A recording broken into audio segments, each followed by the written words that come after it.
Amici bellini, buonasera, quasi buonanotte, perché in attesa sempre di notizie un po' nuove, l'avevamo detto che insomma ci sarebbe stato un momento di pausa, però è uscito il nome di Falcone per la porta e possiamo aggiornare con tutte le cose. Vi devo far vedere una cosa, cominciamo. I rumori.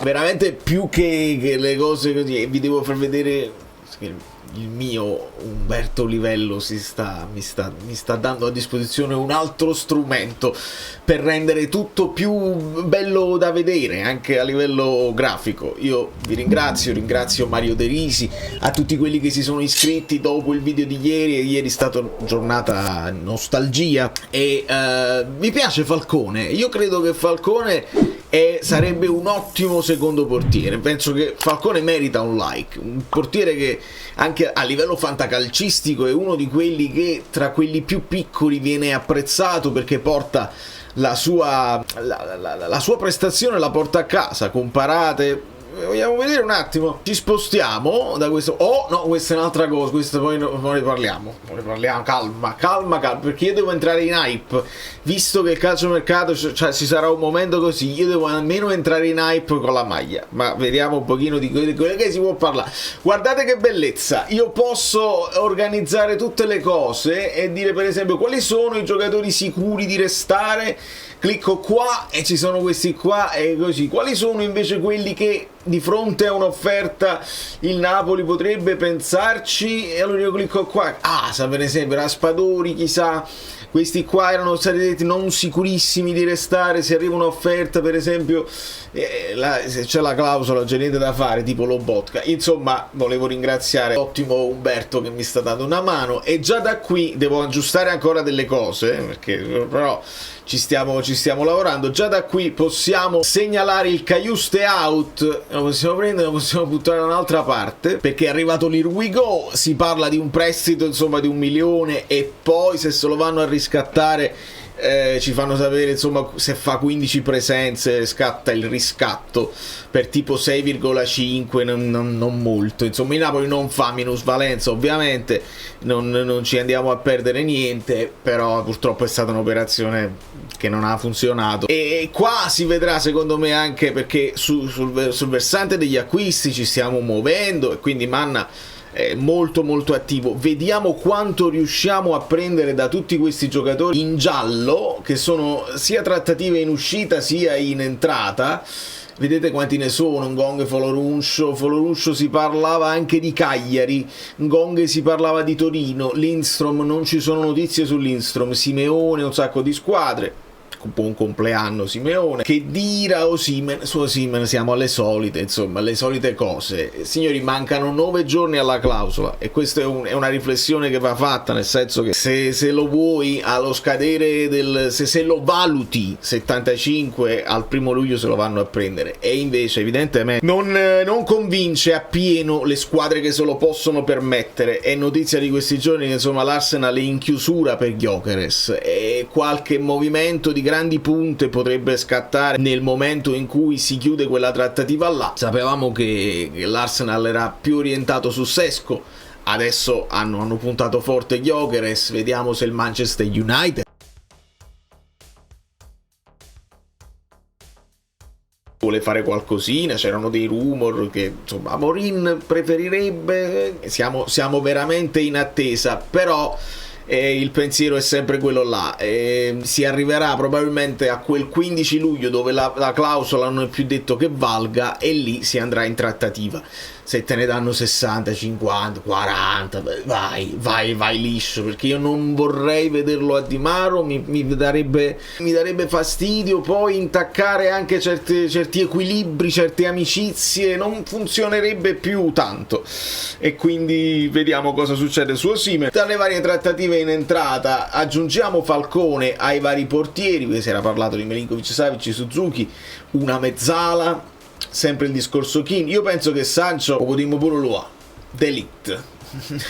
D'Elite Sancho, perché pare, insomma, Pedulla dice che solo la Juve è su Sancho e si sta ragionando sull'ingaggio. Idem Musa, Ndoye ci dicono che forse ci stiamo avvicinando a Juve, sempre le solite cose. È questione, la differenza è che queste cose di solito succedono sempre, ma succedono al chiuso delle trattative così. Invece, dato che abbiamo gli esperti di mercato che ci incalzano ogni 5 minuti perché devono fare anche loro giustamente i contenuti, e allora noi sappiamo quella cosa, cioè, si sono avvicinati un pochino, si sono allontanati un pochino.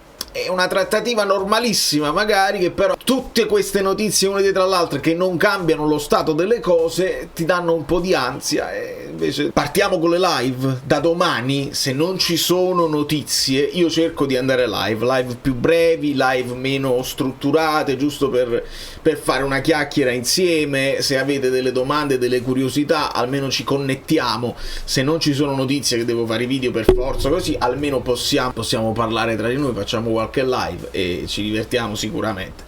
Quindi state tuned, sempre Chiesa sullo sfondo, Nunez, Lucca, Frattesi, e poi sempre ci avevo dato notizie, Moretto, sul Napoli, che in queste ore potrebbe migliorare l'offerta per Juanlu, e sempre i soliti quelli, la Zanoli, che dovrebbe essere una pedina di scambio per abbassare le pretese del Bologna. Insomma, questa è la situazione. Mi ero andato a fare una piccola comparazione per quanto riguarda i portieri. Vedevo, ho messo Meret in blu, Savic in rosa, Falcone in verde e Suzuki in giallo. Savic è il più portiere, nel senso proprio le parate. Questi sono sempre i dati dell'anno scorso.